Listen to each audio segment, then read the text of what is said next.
Hi friends, જો નાના છોકરાઓની માં ના હોય તો જીવનમાં કેટલું દુઃખ પડે બાપને ખબર છે. બાપને બધું જ કામ કરવું પડે, ઘરનું બહારનું, નોકરી ધંધો બધું જ. એટલે નાના બાળકની માં હોવી બહુ જરૂરી હોય, ઇમ્પોર્ટન્ટ છે. બાપ ના હોય ને તો ચાલે, પણ માનું હોવું બહુ જરૂરી છે.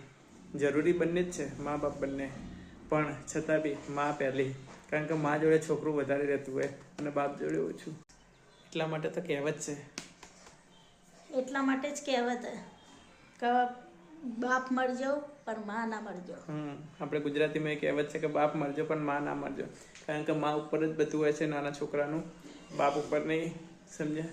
તો આપણે એવું વિચારીએ, જો આપણે ઘરનું કામ કરીએ, છોકરું હાથમાં લઈને બધું ચા બનાવીએ, ખાવા બનાવીએ, આ તે કરીએ, માં હોવા છતાં બી, પણ ના હોય તો કેવી હાલત હોય. જે છોકરાઓની નહીં હોય માં, એ લોકોની કેવી હાલત થતી હશે, વિચારવા જેવું હોય.